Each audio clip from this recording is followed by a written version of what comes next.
GMNA uses artificial intelligence for generated speech, visuals, and production. AI-generated content may contain errors. Please verify important information before making decisions or taking action.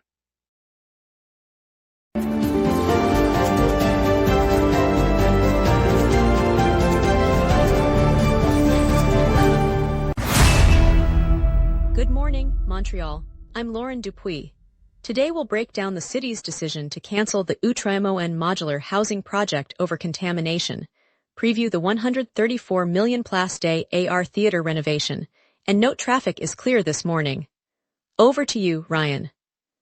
Evelyn Badu scored 3 goals, leading the Montreal Roses to a convincing Northern Super League win over the Vancouver Rise.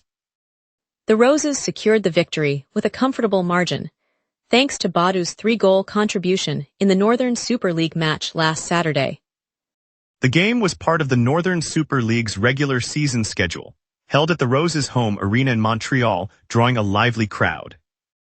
All right, let's get into it. Montreal's Nuit d'Afrique Festival celebrates its 40th anniversary this weekend, with free performances downtown. Good morning, Montreal. The city announced Tuesday that the Outremont modular housing development has been scrapped after soil tests revealed contamination concerns. The project, initially green-lit under former Mayor Valérie Plant's administration, was set to add several hundred affordable units to the historic borough. New Mayor Soria Martinez Ferrada ordered the cancellation on July 8, citing the need to protect public health and avoid costly remediation later. City officials said the findings stem from legacy industrial activity on the site, and that further environmental assessments will be required before any future construction can proceed. The decision halts a plan that had drawn both support for its affordability goals and criticism over potential environmental risks. Municipal engineers will now focus on cleaning the affected area and exploring alternative housing options for the neighborhood local. A shallow sinkhole on Osborne Street in Verdun is set to be repaired later this month after a resident reported the hazard. The hole, measured at about 30 centimeters deep, prompted the resident to place an orange traffic cone and alert borough officials. Verdun borough officials, in coordination with the City of Montreal, have scheduled crews to fill and stabilize the depression in the coming days. The repair plan includes compacting fill material and restoring the pavement to ensure safe passage for vehicles and pedestrians. Public works staff from Verdun will supervise the excavation and will keep an eye on adjacent pavement for any further signs of subsidence. Motorists will be directed around the site with temporary signage. Authorities emphasize that the swift response follows the residents' prompt action and aims to prevent any further deterioration. Residents are advised to avoid the site until signage indicates that work is complete. Yesterday, the Quebec Court of Appeal ruled that the mandatory 1-year minimum sentence for distributing child sexual abuse material is unconstitutional. The decision overturns a provision of the Federal Criminal Code that imposed a fixed term for the offense. In its judgment, the court held that the mandatory minimum infringes on constitutional rights, rendering it invalid across the province. The ruling does not eliminate penalties for the crime. Judges will now have discretion to impose sentences that reflect the severity of each case. Legal experts note that the decision may prompt a review of similar mandatory minimums elsewhere in Canada. The court's decision came after a challenge by a defendant who argued the fixed term was disproportionate. The appeal judgment was issued on July 8 and will take effect immediately. Quebec officials will announce new regulations today designed to keep recently arrived, inexperienced drivers off heavy trucks on provincial roads. The province says a noticeable rise in unseasoned operators has sparked safety worries, prompting the government to act. Under the upcoming rules, drivers will be required to prove sufficient heavy vehicle experience before receiving a commercial license, and newcomers will face additional verification steps. The trucking sector was briefed that compliance checks will begin shortly after the measures take effect, with potential sanctions for violations. A spokesperson for the Transport Ministry stressed that the initiative aims to protect motorists and reduce accident risk. Officials noted that incidents involving heavy trucks have risen in recent months, fueling the push for tighter rules. The province hopes the policy will curb the trend and lower the risk of large vehicle accidents. Yesterday, police seized 67 kilograms of cocaine in a coordinated operation across the city. The haul led to the arrest of 3 individuals, 2 from Quebec and 1 from New Brunswick, who are now charged with trafficking the narcotics. All three will appear before a Montreal court for a bail hearing later this week. Law enforcement officials emphasized that the operation was the result of months-long surveillance and intelligence work. Investigators say the seizure represents one of the larger street-level drug busts this year, underscoring ongoing efforts to disrupt organized supply networks. Authorities did not release further details about the suspects' identities or the precise location of the seizure, but confirmed that the case will proceed through the provincial justice system. The court is expected to set conditions for release while the prosecution prepares its case. Later, we'll hear how Montreal's Nuit d'Afrique Festival marks its 40th anniversary with a citywide celebration. And more. We will be right back. Watch the local sunset tonight at 6 p.m. for all your local Montreal news. If you run a venue, a comedy night, a concert, a fundraiser, you already know the hardest part isn't the show. It's selling the seats. Theaterfiller changes that. In minutes, you're set up with your own ticketing page, QR code delivery, and a door scanner. No technical headaches. No middleman taking a cut of your night. Your event, your tickets, your revenue. Go to theaterfiller.com and fill every seat. Welcome back, folks. Here, what you need to know before heading out, and now Ryan Mercer with our local stories. Montreal's Nuit d'Afrique Festival kicked off its 40th edition on July 8th, and the celebration continues through the weekend. Festival director Susan Rousseau said the lineup this year revives several fan-favorite performers, offering a mix of traditional African rhythms and contemporary world sounds. Co-producer Deborah Arbeck highlighted the event's role in bringing families and friends together for outdoor concerts, street food stalls, and cultural workshops across the city's main parks. For residents looking for a weekend outing, the festival provides free stages near downtown, easy transit options, and a chance to discover new music while supporting local vendors. Organizers expect the program to run daily, with each evening featuring a different headline act, keeping the streets alive with dance and song throughout the celebration. Now in its fourth decade, Nuit d'Afrique has become a staple of summer calendar, drawing crowds from all boroughs and showcasing talent from across the continent. The historic theater at Place des Arts has begun a massive renovation, with $134 million earmarked to restore and modernize the building. Construction crews are already at work, reinforcing the facade, upgrading backstage technology, and improving audience comfort. The project, set to run through the summer of 2028, aims to keep the venue at the heart of the city's cultural life while meeting contemporary standards. Patrons can expect upgraded seating, enhanced acoustics, and accessible facilities once the work is completed. In the meantime, performances are being staged in nearby halls to keep the schedule moving. The investment reflects the province's commitment to preserving a key arts hub, ensuring that local families and visitors will continue to enjoy world-class shows in a refreshed setting. Nearby cafes and restaurants anticipate increased foot traffic as the renovation draws attention to the district. CN Rail has resumed train movements through Repentigny, but only at reduced speed while qualified inspectors conduct safety checks. The service restart follows a major derailment that occurred on Sunday, July 5 north of Montreal, which forced a complete halt of CN traffic in the area. Engineers have imposed temporary speed limits and are performing thorough examinations of track integrity and rolling stock before normal operations can resume. Residents along the line can expect longer travel times as the railway works to clear debris and verify that all systems meet safety standards. Freight carriers have adjusted delivery timetables, and passenger services are operating on a temporary schedule issued earlier this week. CN officials say the ongoing inspections are essential to prevent further incidents, and they anticipate a gradual return to full speed once the checks are completed. 2 WNBA games are set for the Bell Centre on July 11th and July 12th. The Toronto Tempo, the league's first Canadian franchise, will bring the action to the city for the first time. Fans can expect back-to-back matchups, with the home crowd cheering as the Tempo faces its opponents on consecutive evenings.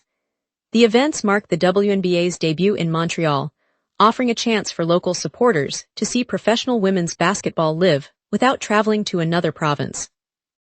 Ticket sales opened last week, and early attendance numbers suggest strong interest. The games also provide a boost to local businesses, from restaurants to transit, as visitors fill the arena. The schedule aligns with the league's broader push to expand its Canadian footprint, and the Tempo hopes the Montreal showcase will spark lasting enthusiasm for the sport. The province has announced that Autoroute 40 will be shut for the entire weekend, spanning from the Côte de l'Is interchange to Highway 15. The closure is set for Saturday, July 11th through Sunday, July 12th, affecting the main east-west corridor that thousands of commuters rely on. Motorists are being urged to seek alternate routes, as the detour plan will shift traffic onto local streets and parallel arterials. Officials warn that delays could extend well beyond normal rush hour peaks, especially where the highway normally merges with Highway 15. That segment handles heavy commuter and freight traffic each day, making the weekend shutdown a significant disruption. Freight operators are also advised to adjust schedules to avoid bottlenecks. The work team expects to finish by Monday morning, restoring the full flow of vehicles. Travelers should allow extra travel time and stay tuned for updates from transportation authorities. Now, let's turn to the forecast and see what the day holds for our city. A westward jet and rising pressure will push humid air inland, setting the stage for late-day showers. On this date, Montreal recorded a blistering high of 34.1 degrees Celsius in 2020, a mark set during an unprecedented heat wave that pushed the province into triple-digit readings. The cold counterpart fell to 11.6 degrees Celsius in 2022, a surprise dip that arrived with an Arctic air surge in early winter. By contrast, the climate normal for early July hovers around 27 degrees high and 22 degrees low, underscoring how today's warmth sits just below the historic peak. The live radar shows a band of moderate rain marching eastward across the St. Lawrence Valley. Precipitation is already draped over the southern suburbs and will sweep into downtown Montreal by about 2 p.m. the heaviest core, guided by the westward jet, peaks near 6 p.m. before the system tapers off and clears the city by roughly 8 p.m. with the atmosphere still relatively stable. The radar remains quiet north of the belt. Turning now to today's outlook. At 7, Montreal sits under partly cloudy skies with a temperature of 22 degrees and a dew point of 18 degrees, indicating a moist layer close to the surface. Humidity rests at 82%, while a gentle west wind blows at 9 kilometers per hour. Pressure is near average and nudging upward, a sign that drier, more stable air is on its way. Overhead, a jet stream punches through at 88 kilometers per hour from the west, steering the incoming moisture and shaping the timing of the afternoon showers. By mid-morning, temperatures will climb to 25 degrees, then dip as light rain arrives around 3 p.m., lingering through the evening with a brief lull. Near 6 p.m., the day's high will reach 32 degrees, low 20 degrees, UV index 6, and wind will gust to 26 kilometers per hour from the southwest. No weather alerts are active. With the rain expected to wane after 8 p.m., we now shift to the 5-day outlook. Thursday brings a cooler spell, high 25 degrees and low 20 degrees, with overcast skies and a 60% chance of rain as a lingering trough pushes another moisture plume across the region. Friday brightens dramatically. Clear skies dominate and temperatures rise to 28 degrees, low 18, as high pressure builds and the jet stream lifts northward. Saturday remains similarly dry and warm, high 27, low 17, offering a solid clear sky day. Sunday continues the trend with a high of 29, low 18, and abundant sunshine under a stable ridge. Monday turns slightly unsettled, high 29, low 20, and a mainly clear sky punctuated by a 35% chance of showers as a weak frontal wave nudges the edge of the ridge. No alerts are in effect throughout the period. And that's your weather. Remember, the local sunrise is also available as a podcast. Listen anytime on Amazon Music or wherever you get your podcasts. Up next, traffic is clear. The Roses dominate in hockey and will spotlight Steve's music closing after 6 decades. We will be right back. Watch the local sunset tonight at 6 p.m. for all your local Montreal news. All major routes are moving freely this morning. Autoroute 15, Autoroute 5, Boulevard St. Laurent, Rue Shair-Brook, the Champlain Bridge, and the Ville-Marie Tunnel are clear. No accidents, no construction, no transit delays to report. That means you can stick to your usual route and expect a smooth ride to work. All metro lines and bus routes are operating on schedule, so your regular service remains reliable.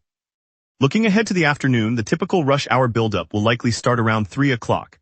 Expect heavier flow on Autoroute 15 heading east and on Rue Saint-Denis heading downtown. The southwest corridor, especially Boulevard St. Laurent, may see a moderate slowdown as commuters return from the suburbs. If you're heading west on Autoroute 5, traffic should stay light until the evening peak. cyclists will find the Latching Canal path largely empty. In short, start your day with an easy commute and plan for a modest increase in congestion later this afternoon. Startup Fest 2026 is in full swing at the Old Port of Montreal, delivering 3 days of talks, pitch competitions, and networking for anyone who wants to launch or scale a venture. It's the place to hear the next big ideas and make the connections that could change your career. Whether you're a founder, investor, or curious listener, the energy here sparks fresh possibilities. At the same time, the taste of the Caribbean lights up the clock tower quay with food stalls, live reggae beats, and hands-on cooking demos. Grab a bite of island flavor and soak up the music before you head out the door.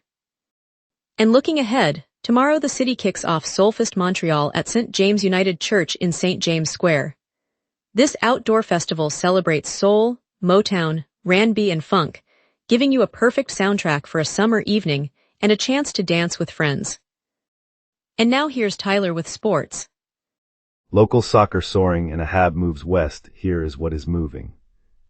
The Montreal Roses put on a show last Saturday in the Northern Super League. Evelyn Badu scored a hat trick as the Roses dismantled the Vancouver Rise 5-1.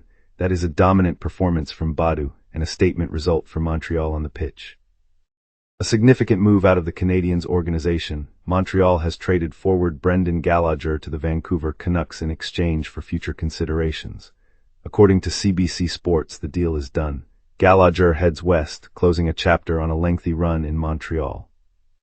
Big money is flowing into Canadian women's soccer. An international firm has committed $30 million to the Northern Super League, the 6-team circuit now in its second season. Montreal, Toronto, Vancouver, Ottawa, Calgary, and Halifax all benefit as the league builds serious financial footing.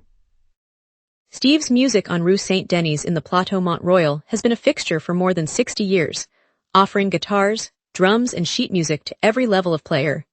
Today the family-owned shop announced it will close its doors, a decision driven by the rise of online sales and the shrinking margin on instruments. The loss means local teachers, budding bands, and weekend hobbyists will have to travel farther for hands-on advice and the chance to try before they buy. It also strips the neighborhood of a cultural hub where jam sessions sparked friendships and where the sound of a new chord still echoed down the block. For Montreal, Steve's Music was more than a store, it was a place where our musical stories began.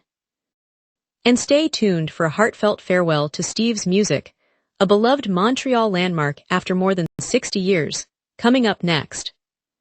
Coming up tonight at 6, the local sunset. Your neighborhood, your city, your news. From City Hall decisions to the stories happening right on your street, we cover what matters most to Montrealers. Join us tonight at 6 p.m. on GMNA for the local sunset, Montreal's evening newscast.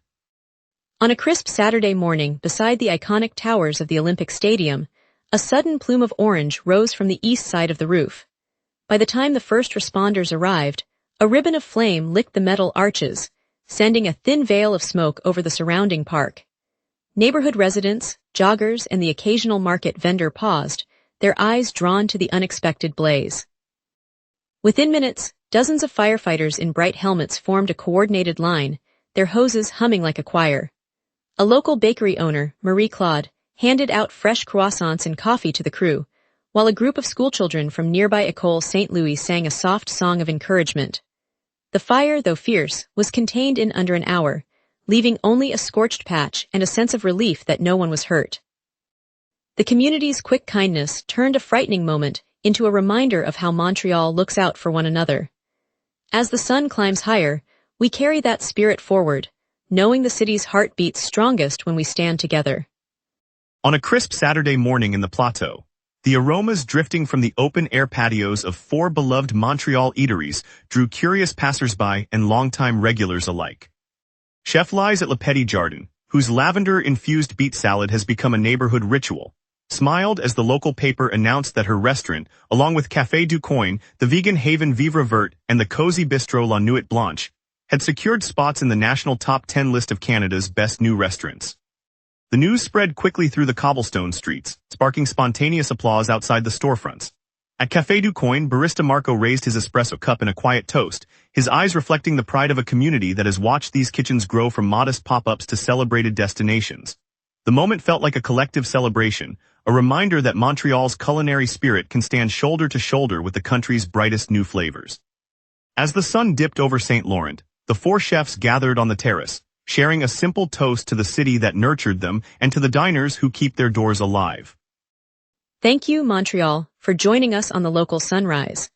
Tonight's highlight was the Nuit d'Afrique Festival kicking off its 40th anniversary celebration. We appreciate your trust and look forward to bringing you more stories tomorrow morning. Until then, stay safe and have a wonderful day.